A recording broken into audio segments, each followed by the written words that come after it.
I put together just a little quick overview. Maybe I could share that with you and then answer any questions you have. Great. Yeah, that would be wonderful. Yeah. So we've been at this, let's see if we've been at this for I've been at this for about 25 years because I was trained in Dr. Brazelton's work 25 years ago when in all these years I've worked as a nurse practitioner and a lactation consultant. So I developed Hug Your Baby along the way to help the parents I worked with in my primary care setting. And what I really was interested in was this idea that things be evidence-based, that we use language that families really understand, family-friendly language. And then I really, made a lot of videos of parents and babies that I've been using all along. And it's been such an important part of how we approach teaching. And then it's been about 8 years ago, I started reaching out specifically to WIC. And I said, what kind of problems do you encounter? And of course, I wasn't surprised to hear people not getting prenatal care, people not having access if they have an emergency breastfeeding problem, where do they go? But what I continued to hear is that they really felt like their mothers didn't understand a baby's normal development, and that the mothers were misunderstanding behaviors and stopping breastfeeding because they misunderstood those behaviors. So that was what led me to develop this program. And I love to call it a turnkey program because we've done it, in these 10 states now, and it really requires very little effort on the part of the state, other than to just pass out the links to get going with the program. But it was really important to me that the program's like really affordable. And then we are able to collect pre and post data and put it together in a nice end of project report for management. But then for the staff, we know that they need flexibility. And so there's an online course that they can access 24/7, at their leisure. And it really, my husband's a PhD in education. So we spent a lot of time thinking about how to address various learning styles, people who read, people who learn by video and that kind of thing. And then for the parents, it's really multicultural and inclusive, and it really helps them understand the baby from birth to 1 year. So that's what we've been up against and up with. And these are all the states that are on board with us now. But the ideas are really based on this literature on what's called responsive parenting. And I know you are familiar with this, but I love the way the World Health Organization says that in order for a parent to respond effectively with that little baby, they first have to notice a baby's behavior, and then they have to understand what they're seeing, and then they can take actions. Because what we know is that sometimes parents notice, say, active sleep in a baby, and they think, well, my baby's not sleeping normally, but then they need to understand what active sleep is so that then they can take action to support their baby's developing sleep habits. So of course, we know that with responsive parenting, there's less postpartum depression, more confidence in the parents, increased breastfeeding, decreased family stress, and decreased obesity. It's really such an exciting body of knowledge, and I just love it. The other idea that my program is built on is Dr. Brazelton's touch points theory, which I actually studied and did some teaching with Dr. Brazelton's outreach program from Harvard years ago.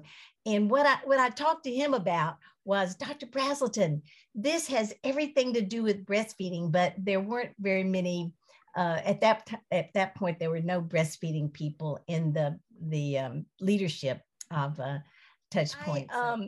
I was just saying that I studied with and did some teaching with the Dr. Brazelton's Institute from Harvard years ago, and I spoke with him about the idea that his Touch Points concept has a lot to do with breastfeeding.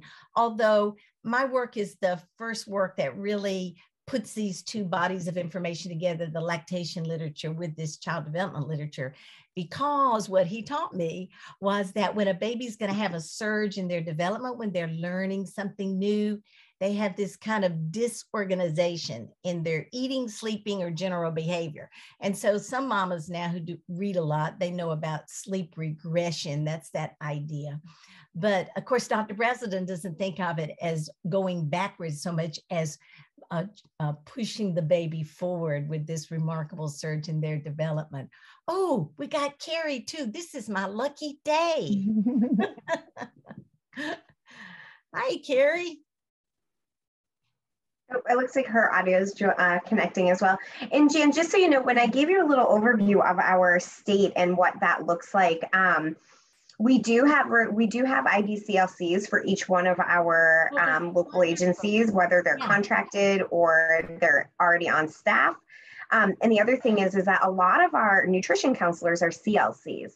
So that's something that we pay for at the state. One of our local agencies, every single one of their staff members, with the exception of the admin team, but all of their staff have their CLC too. So we are very breastfeeding driven here. I think our initiation rate is 78% at this point. No, that's so great. Yeah. That's the best. No, that's awesome. That's awesome.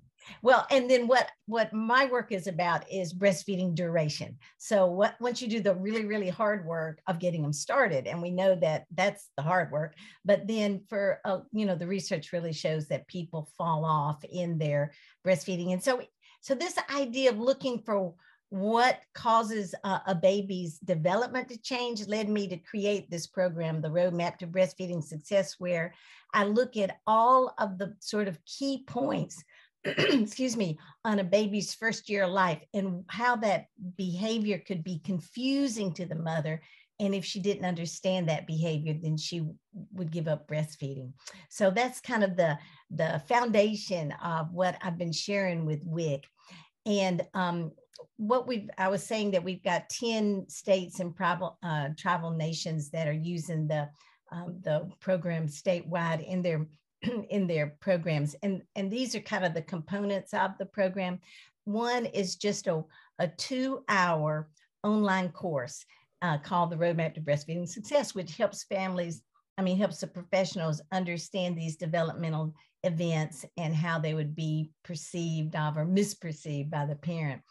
And then usually 1 or 2 people in leadership in the state take all 4 of the Hug Your Baby online courses, just so that they can be kind of mentors and supporters of the staff.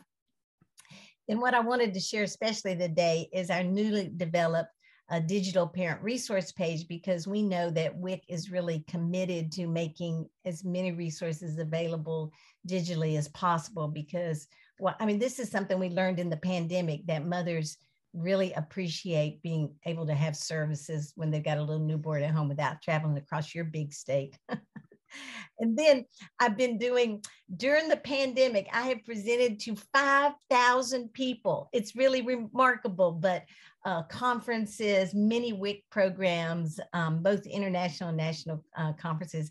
But what I do after the WIC folks take this 2-hour class, and we make the digital parent resource page available, then I have this really fun Zoom class where I use a lot of case studies to help the participants think about, now, what would this story sound like from a parent, and how would I refer that parent, give them access to this digital parent resource page. So for all the WIC patients and for all the WIC staff. And then finally, I mentioned that we have an end of project report that's been really exciting to put together for the different states. And so all of our resources are in English and Spanish. And this is what the digital parent resource page, what we do is just give a link to a state, like the state of Maine would have their own link, Maine digital parent resource page. And the first thing on the top of the page is this 20-minute parent education program to help parents understand how to read their baby's body language. And then there's the roadmap in both English and Spanish. And then what I worked really hard on during the pandemic that I'm very excited about is at each of these developmental surges, so at all the kind of red points on the roadmap, we have like a 2-minute video that parents can access that help them understand about that surge in the baby's development and how it would impact the baby's behavior. So anyway, I thought I would show you just one of these. I had a couple. This one's where I mentioned to Sam that we really like to use this family-friendly language. So I want to introduce you to a baby sending out an SOS. Who knew that a baby knew how to send out an SOS? But anyway, I hope you'll find this interesting. This is like 2 minutes here. The first way babies send out an SOS is with changes in their body's skin color, movement, and breathing. This baby, who was born a few weeks early, shows these body SOSs. See how his face turns a bit red in color? His muscles jerk and shake, and his breathing gets faster. The second way babies send out an SOS is with changes in their behavior, spacing out, switching off, and shutting down. Watch as Jan plays with the baby by shaking a rattle. The baby begins to look like she is staring into space. Spacing out is a sign of overstimulation. This baby demonstrates the second behavioral SOS, switching off, described in the medical literature as gaze aversion. The harder the mother tries to get the baby's attention, the more the baby looks the other way. This switching off is a sign that the baby is trying to manage the amount of stimulation she takes in. Mothers are relieved to learn what this behavior means, and that it is not a sign that the baby is rejecting her. This baby demonstrates the third behavioral SOS, shutting down. Again, we see Jan playing with the baby. Though the baby is momentarily engaged with this play, she soon begins to get drowsy and shuts down as a response to too much stimulation. You can respond to an SOS by decreasing stimulation and increasing support of your baby. Decrease stimulation by speaking quietly to the overstimulated baby. Increase support by holding your baby's hands against his chest or gently swaying him. Putting your baby skin to skin or breastfeeding him will also decrease that SOS. The first way. So we have, that's an example of what we want them to understand in the newborn period. We want them to understand that if the baby gets overstimulated and looks away from mom, it's not a sign that the baby doesn't love her, but a sign that the baby really is communicating. And I have a couple of more clips, but you can let me know how much time you have to spend. I could show a couple more, but I have one on the active and deep sleep. And let me show you this one because this is such a common, that 4-month regression, sort of my favorite one here. A 4 to 5-month-old is on the way to exciting motor and mental development. Notice this baby's determination, frustration, and then surprise.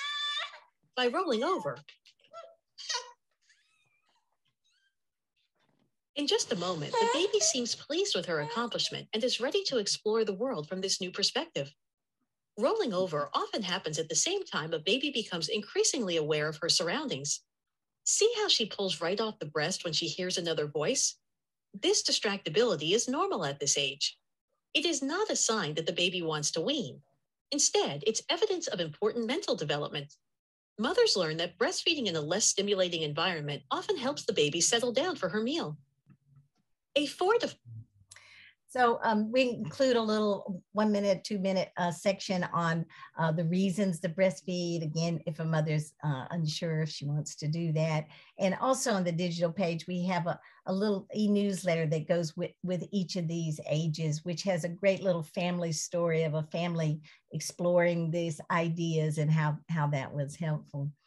And the last one is my husband's a professional musician, so we created some lullabies from musical traditions around the world that reinforce a child development concept. So we have one on the World Health Organization 10 steps and empowering fathers to learn to calm their babies. So that's been really fun for us. But just to let you know, we've got some really hardy research. We did had a couple, these have all been published by other different, universities in peer-reviewed journals, using Hug Your Baby in special care nurseries, with childbirth educators, with NICU fathers, with teenage moms, and 2 really good articles using Hug Your Baby with WIC. One with New Mexico was published about 3 years ago, and one with Nevada is coming out in the next 3 months. So we're really excited about that. And what we were able to do was capture that pre and post information, both about their knowledge of a baby's behavior and their confidence to teach parents about the baby's behavior. And then just the impact with professionals, with nursing schools. We have some Japanese colleagues that are doing some great research, WIC again, and with infant massage people. And then the last thing we've done during the pandemic, I started offering a free Preparing for Breastfeeding Zoom class, because some of the WIC communities just had not pulled together Zoom classes during the pandemic. And so I was really happy to just offer those to both the professionals and to the parents they serve. So that's kind of what we're up to. And I think, it's just been such a joy to talk to all these different WIC programs and to learn about, talking to Samantha about the amazing collaboration you have with people who serve families in so many different ways. I recently did a program in Louisiana where I did a lunch and learn with the WIC program there, and they too have a lot of collaboration with many, many organizations. And we ended up having way over 100 people from around the state come to, I have a 1 hour overview that I've just been offering to states at no charge during the pandemic, that just gives people an understanding of sharing a baby's behavior and what the child development and lactation literature says about the importance of that. So that's something I could certainly send you some information about. But tell me what you would, if you have some questions, and how I might share this with you further. Yeah, I have a question. So we use the Learn the Signs Act Early Developmental Screening tool. Yeah. And I feel like that, I call it the Candyland screen, where I look for that little, I feel personally, I feel like this is a great, it focuses on like you said, the breastfeeding side, because we get the training about Learn the Signs Act Early and developmental screening and how to refer, but this just brings in that whole other aspect of breastfeeding. And I know I said that our initiation rates are around 78%, but at 3 months, they dropped down to 43%. I know. It's really, and it's the case internationally. It is the case. Hey, well, you'll be excited to know that one of my leadership, there's 6 Hug Your Baby kind of international leaders, and one of them was the person who developed the Learn the Signs for the CDC. Oh, so, yeah. So interesting. Dr. Camille Smith, and she has just been, in fact, she came to Hug Your Baby after she left the CDC because she was so excited about exactly what you're saying, which is really not only how you teach about child development, but how you support the mother's passion for her baby and her commitment to want to do the right things. And what we're excited about making this available digitally is if a peer counselor can refer a mother to the digital page and say, oh, your healthy 2-week-old is crying a little bit more. Let me give you a little bit of information about that. And then they look at that little 2-minute video, and then it kind of raises their curiosity. Well, I wonder, what is this about sleep changes in a 1-month-old? What is this about sleep regression in a 4-month-old? And so it would set them up to be curious about and have access to that information in the time ahead. So this has been sort of the lemonade out of lemons of the pandemic for me, because I've done a lot of international and national teaching training at conferences, and I've been so lonely by myself. but I have. It's been a blessing to be able to use this time to create this material. So I know that you said that, so you work with Tennessee, Michigan, Ohio, Nevada, New Mexico, Wisconsin, Oklahoma, South Carolina WIC. Have you seen any data about their breastfeeding durations, like pre-implementation? I'm just curious. I love numbers, so. Yeah, thank you, Sam. Yes, well, in fact, the breastfeeding coordinator, the state breastfeeding coordinator at the time from New Mexico, she and I presented at the National WIC conference. And we, I presented kind of the overview of what the program was about, but she presented her new data, which did show an increase in breastfeeding duration. And she said right up front that, we are addressing this issue on multiple levels. So we can't say one item was what caused this, but they are definitely seeing that. The folks in Nevada, and they're the people we also did have this upcoming article about their program. They have a very sophisticated capturing of that kind of information. And we just finished with them about, maybe 8 months ago. And so I'm really hoping and expecting that there will be that kind of data in the future. It's a really important question, and we're delighted that we have these ongoing relationships with these different states. Mm-hmm. And we so I'm new to the state. I'm coming up on 3 years. Ginger is, I think, 5 years. And Carrie's our Carrie's our breastfeeding coordinator. She's just coming up on a year at the state.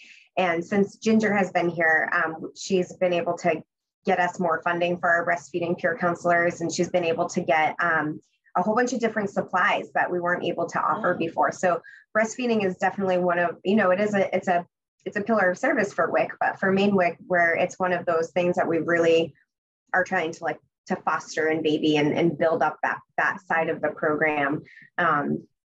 So this to me is really exciting.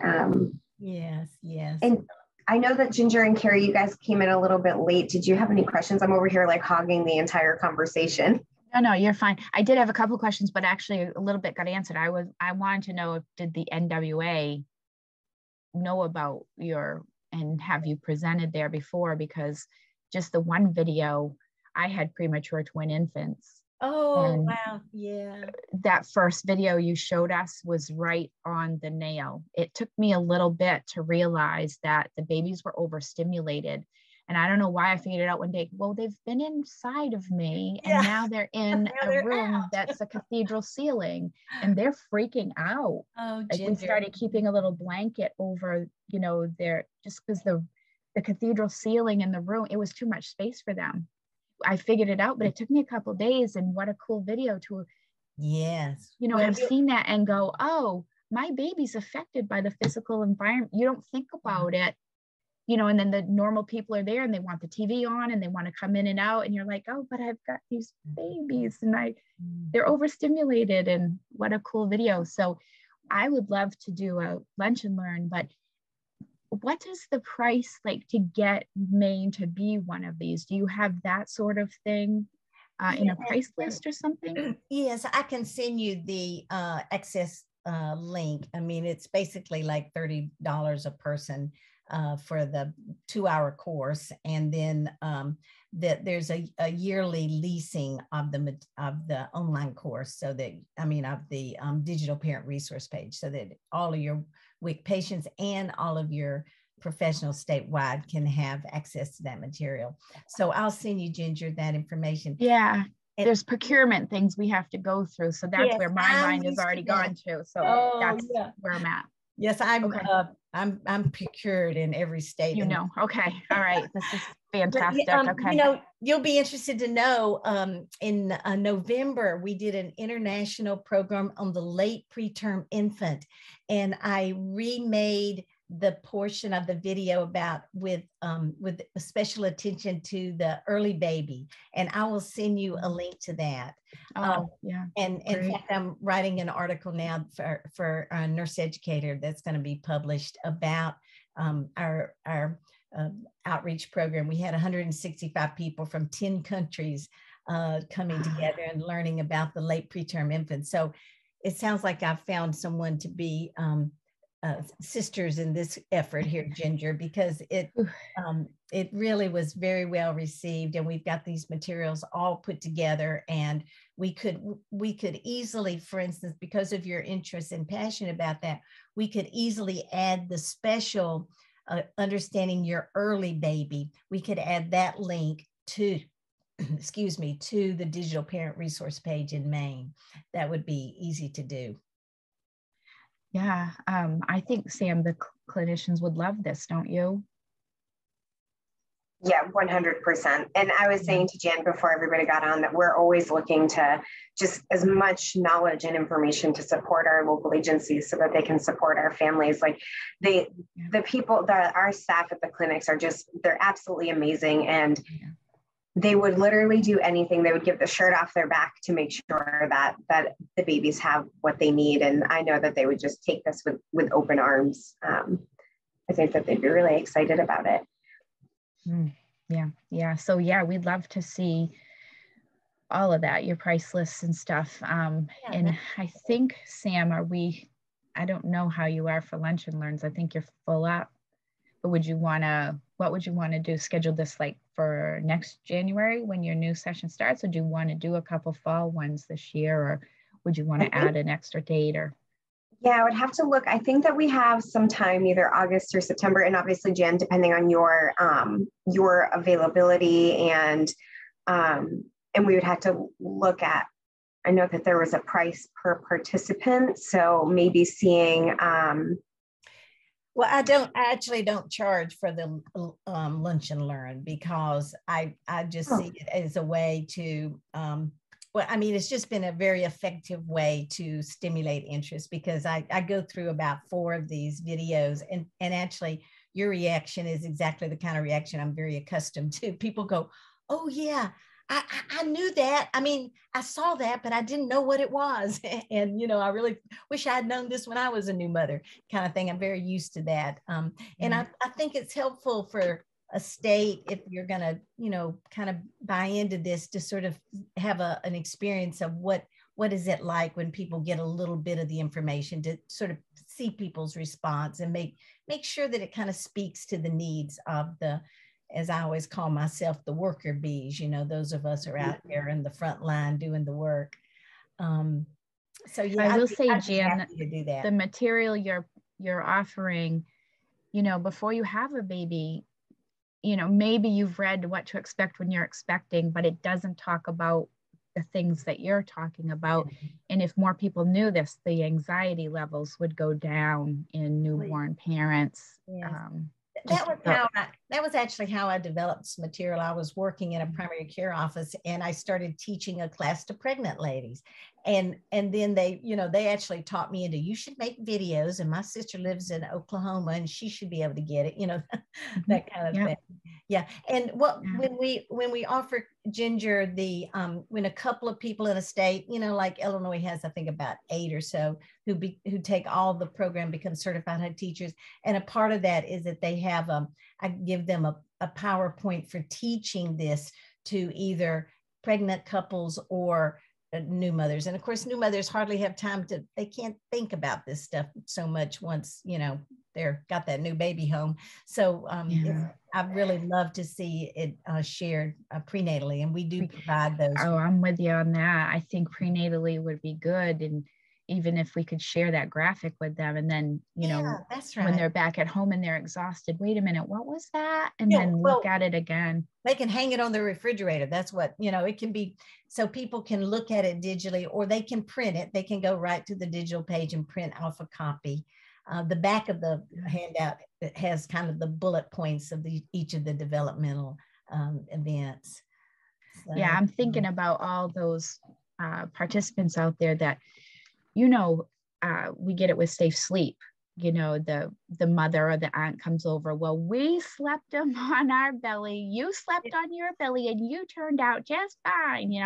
This would be great for them to help, just amplify the need for the proper rest or the changes the babies are going through.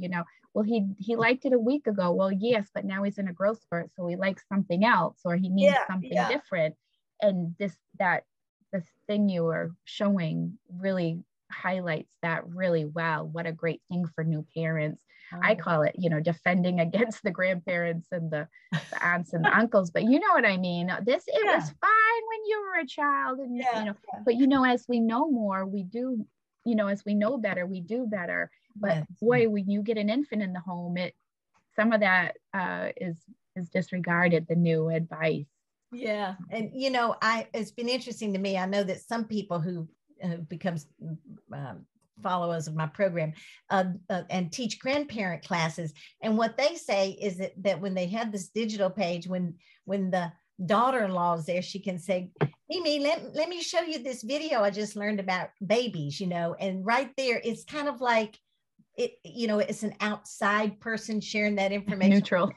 So it's not like the daughter-in-law saying, this is what we want to do with our baby, you know?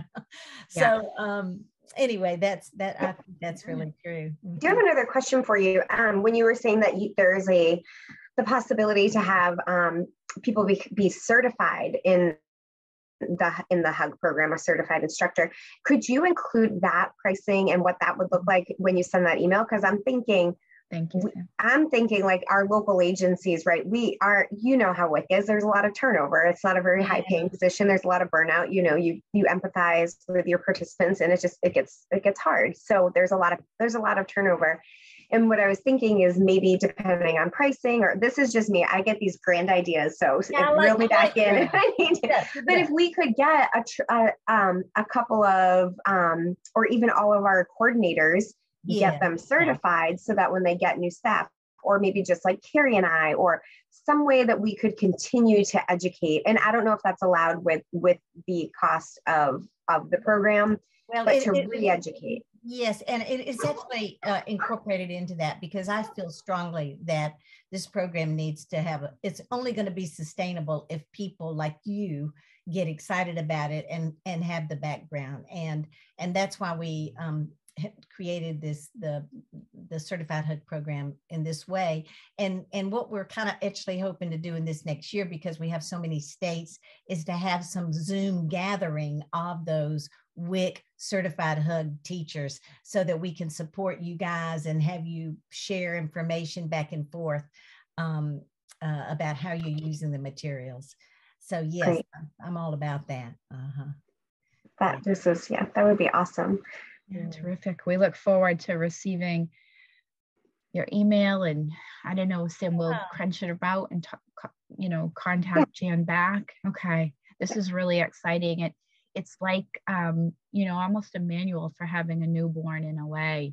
And people don't follow Dr. Spock anymore. And I grew up when my kids were little in the early 90s following T. Barry Brazelton. He was the man that had taken Dr. But I don't feel like we have that, now as much.